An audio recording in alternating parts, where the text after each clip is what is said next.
সম্মানিত হাজিরিন, আল্লাহ তাআলার প্রতি তো আমাদের সবারই ঈমান আছে আলহামদুলিল্লাহ, কিন্তু ঈমানটা মাঝে মধ্যে খুব দুর্বল হয়ে যায়। কেমন দুর্বল হয়?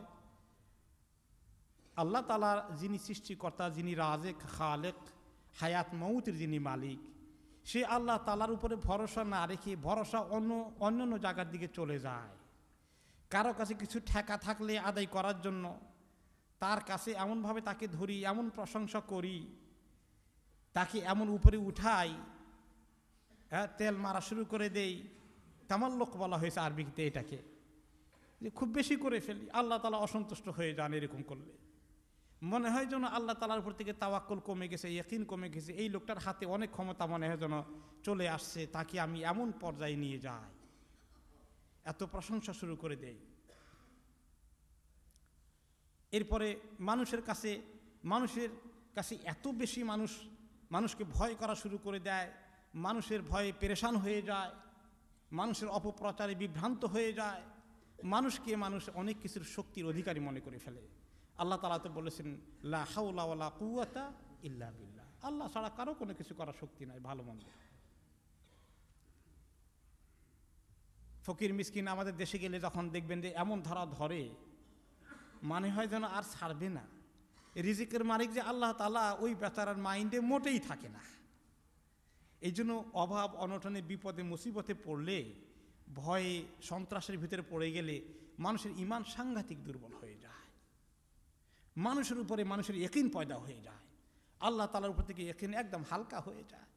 যদিও বিশ্বাস করে হ্যাঁ আল্লাহই তো রব, সব তো আল্লাহর হাতে আছে, এগুলো শুধু মাইন্ডে মগজে থাকে, অথচ দিলের ভিতরে অন্য মাখলুকের প্রতি ভয়, আশা, ভরসা, বিশ্বাস সব কিছু অন্যের দিকে ছুটে যায়। এটা ইয়াকিনের খুব কমতি পয়দা হয়ে যায়, যেটা ঈমান হারা হয়ে যাওয়ার অবস্থা হয়ে যায়। এই জন্য রাসূলুল্লাহ সাল্লাল্লাহু আলাইহি ওয়াসাল্লাম একটা হাদিসে আমাদেরকে বলেছেন যে দেখো, এমনভাবে ইয়াকিন করো আল্লাহ তাআলার প্রতি, সারা দুনিয়ার মানুষ যদি তোমার জন্য, তোমার কল্যাণ দেওয়ার জন্য, তোমার ফায়দা, তোমার উপকার করার জন্য সারা দুনিয়ার মানুষ একসঙ্গে জমায়েত হয়ে যায় আর সবাই মিলে সিদ্ধান্ত গ্রহণ করে যে তোমার উপকার করেই ছাড়বো আমরা, আল্লাহ তাআলার হুকুম যদি থাকে তাহলেই তারা কিছু করতে পারবে, আল্লাহ তাআলার হুকুম না থাকলে তারা কিছুই করতে পারবে না। অথবা সারা দুনিয়ার মানুষ যদি তোমার বিরুদ্ধে জমায়েত হয়ে যায়, তোমার বিরুদ্ধে অপপ্রচার শুরু করে দেয়, সন্ত্রাস শুরু করে দেয়, তোমাকে শেষ করার জন্য, তোমার ক্ষতি করার জন্য সাংঘাতিক ষড়যন্ত্র শুরু করে দেয়, কিন্তু আল্লাহ তাআলা তোমাকে প্রোটেকশন দেন, আল্লাহ তাআলার হুকুম না থাকলে তারা কিছুই করতে পারবে না। ততটুকুনি করতে পারবে যতটুকুন আল্লাহ তাআলা তোমার জন্য তাকদিরে লিখে দিয়েছেন, এর বাইরে কিছু করতে পারবে না। তো কাজেই মনে রেখো, কলম উঠাই নেওয়া হয়ে গেছে তোমার তাকদিরের ফয়সালা লেখার পরে, আর যেখানে তোমার তকদির লেখা হয়ে গেছে সে কাগজগুলো, সেই পাতাগুলো শুকিয়ে গেছে অলরেডি, আল্লাহ তাআলার হুকুমের বাইরে কিছুই হবে না। কাজেই মানুষের উপরে এত ইয়াকিন করো না, এত তাওয়াক্কুল করো না, এত ভরসা করো না, সমস্ত ভরসা তাওয়াক্কুল আল্লাহ তাআলার উপরে রাখো। একটি হাদিসে রাসূলুল্লাহ সাল্লাল্লাহু আলাইহি ওয়াসাল্লাম সুন্দর করে বললেন, একজন লোকের কিছু ঈমান আছে, ঈমান আলা লোক ঘর থেকে বের হয়, বাইরে এসে তার এক লোকের সঙ্গে দেখা হয়ে গেল। এই বেচারার কাছে তার বেশ কিছু দরকার আছে, হয়তো একজন বড় কিছু, তিনি হয়তো এমপি, তিনি হয়তো মন্ত্রী, তিনি হয়তো রাজা বাদশাহ, তিনি হয়তো বড় ধনী, কিছু একটা তার কাছে ঠেকা আছে। এখন ধরে তার কাছে এমন প্রশংসা শুরু করে দিল, ও আপনি তো এত ভালো মানুষ, আপনি এত কিছু করেন, আপনার এত কিছু আছে, সাংঘাতিক ভূয়সী প্রশংসা শুরু করে দিল, এই আশায় যে আমার কাজটানি তার থেকে হাসিল করা যায়, মতলব হাসিল করবে, এমন এত প্রশংসা করলো। এই একটা মানুষের প্রশংসা এভাবে করা দেখে আল্লাহ তাআলার কাছে কেমন লাগে এখন কম দেখি। আল্লাহ তাআলা কয়, বেটা তার কাছে কি আছে, তোরে আমি কত দিলাম, তুই তো কোনোদিন আমাকে এরকম প্রশংসা করলি না, আর এই বেটার কাছে কিছু পাওয়ার জন্য এমন প্রশংসা শুরু করে দিলি। এই কারণে আল্লাহ তাআলা তার প্রতি এমন অসন্তুষ্ট হয়ে যান যে ওই লোকটা ঘরে ফেরত আসে, তার ঈমান তখন নাই হয়ে গেছে, ইন্নালিল্লাহ, তার ইয়াকিন চলে গেছে, আল্লাহ তাআলা এত গোসা তার প্রতি হয়ে গেছেন। তাহলে মানুষের কাছে পাওয়ার জন্য, মানুষকে খুশি করার জন্য, মানুষকে পক্ষে রাখার জন্য, মানুষের প্রচারণায় একেবারে ভয় পেয়ে মানুষকে খুশি করার চেষ্টা ইত্যাদি করলে এই অবস্থা হয়। অন্য হাদিসে রাসূলুল্লাহ সাল্লাল্লাহু আলাইহি ওয়াসাল্লাম বলেছেন, যেই ব্যক্তি মানুষকে খুশি করা, মানুষ আমার ব্যাপারে তার ধারণা কি, আমাকে কি মনে করে, এটাই সারাদিন চিন্তা করে, আল্লাহ তাআলা কি তার উপরে খুশি আছে না নাখোশ আছে ওইটা তার বাড়ির কাছে নাই। বরঞ্চ আল্লাহ যদি নাখোশ হয়ে যাক তবুও মানুষকে একটু খুশি করি, এরকম চিন্তা তার মাথায় ঢুকে, তাহলে কি হবে? সেই ব্যক্তির প্রতি আল্লাহ তাআলা অসন্তুষ্ট হয়ে যাবেন, আল্লাহর গজব তার প্রতি পড়বে। আর আল্লাহ তাআলা এবারে মানুষকে তার বিরুদ্ধে আরো বেশি করে খেপাইয়ে দিবেন। আর যে ব্যক্তি চায় যে আমার আল্লাহ তাআলা আমার প্রতি খুশি আছেন কিনা, এটা আমার এক নম্বর চিন্তা, মানুষ আমাকে কি মনে করে, ভালো মনে করে, খারাপ মনে করে, কি করবে না করবে, এগুলো আমি পরোয়া করি না। আমি সব সময় চিন্তা করি যে আমার আল্লাহ আমার প্রতি খুশি আছেন কিনা। তাহলে তার এই চিন্তার কারণে, তার এই ধারণার কারণে, তার এই ইয়াকিনের কারণে অলরেডি আল্লাহ তাআলা তার উপরে খুশি হয়ে গেছেন। এখন আল্লাহ তাআলা মানুষকে তার ব্যাপারে ঠিক করে দেওয়ার দায়িত্ব নেবেন।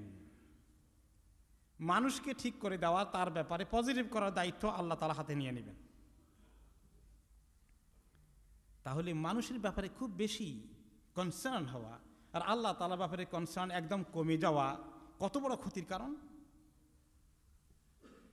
আরেকটি হাদিসে এসেছে যে মানুষের ইয়াকিন অত্যন্ত দুর্বল হয়ে যায় যখন সে মানুষকে খুশি করার চিন্তা করে, দরকার হলে আল্লাহ তাআলা নাখোশ হয়ে গেলে হয়ে যাক, মানুষকে আগে খুশি করি। এটা অত্যন্ত দুর্বল ইয়াকিনের লক্ষণ। আর দুর্বল ইয়াকিনের আরেকটা লক্ষণ হলো যে আল্লাহ তাআলা তাকে রিজিক দেয়, হয়তো আল্লাহ তাআলা তাকে, তার প্রমোশন হয়ে গেছে, স্যালারি বেড়ে গেছে, বিজনেসে বরকত হয়ে গেছে, এখন সে আল্লাহ তাআলার প্রতি শুকর আদায় করে আলহামদুলিল্লাহ না বলে অমুককে তমুককে খুব শুকরিয়া জানায়, আল্লাহ তাআলাকে শুকরিয়া জানায় না। তার কিছু অ্যাচিভ হয়ে গেছে, বড় ধরনের অ্যাচিভমেন্ট হয়ে গেছে, অন্য কাউকে শুকরিয়া জানায়। হ্যাঁ, মানুষকে শুকরিয়া জানাইতে হয় মাঝে মধ্যে। কেউ যদি আপনার যদি কোনো উপকার করে তাকে বলবেন জাযাকাল্লাহু খায়রান, দোয়া করবেন, শুকরিয়া জানাবেন। হাদিস আছে মান লাম ইয়াশকুরিন নাস লাম ইয়াশকুরিল্লাহ, যে ব্যক্তি লোকদের শুকর আদায় করে না আল্লাহরও শুকর আদায় করতে পারবে না। এটা ঠিক আছে, মাঝে মধ্যে মানুষকে থ্যাংক ইউ দেওয়া, অ্যাপ্রিসিয়েট করা, এটা ইসলাম পছন্দ করে। কিন্তু আল্লাহ তাআলাকে অ্যাপ্রিসিয়েট করতে হবে না মোটেই, যিনি আসল রাজেক, মান সম্মান, চাকুরি, প্রমোশন, শিক্ষা দীক্ষা, জ্ঞান, ধন, মাল, বাণিজ্য, পজিশন যিনি দিয়েছেন আল্লাহ তাআলা, তার প্রতি মোটেই শুকরিয়া জানাবো না? তাহলে এটা আরেকটা দুর্বল ইয়াকিন হয়ে যায় যে মানুষকে শুকরিয়া জানায়, অথচ রিজিক দিয়েছেন আল্লাহ তাআলা। আর অনেক সময় আল্লাহ তাআলার ফয়সালা যে আল্লাহ আপনাকে এটা দেবেন না, এখন আপনি আরেকজনকে এই জন্য দায়ী করবেন যে আমার চাকরিতে প্রমোশন এই জন্য হয় নাই, অফিসারটা আসলে সাংঘাতিক রেসিস্ট, একেবারে বর্ণবাদী। আরেকজনকে আপনি আপনার রিজিক মিস করার কারণে আরেকজনকে দায়ী করতেছেন না, এটা সমস্ত ফয়সালা আল্লাহ তাআলার কাছ থেকে হয়ে যায়। যদি কেউ কেউ দুষ্টামি করতে পারে, মানুষ করে, ষড়যন্ত্র করে ইত্যাদি, কিন্তু মনে রাখতে হবে আফটার অল সব কিছুর উপরে ফয়সালা কার হাতে? আল্লাহ তাআলার হাতে। তারপরে তিনি হাদিসে বললেন, মনে রেখো অতিরিক্ত লোভ আর চাহিদা, লালসা আল্লাহ তাআলার কাছ থেকে কোনো রিজিক ডেকে আনবে না। আর আল্লাহ তাআলা রিজিকের ফয়সালা তোমাকে দিতে চাইলে কেউ সেটাকে ঠেকাতে পারবে না, এটা ইয়াকিন করো।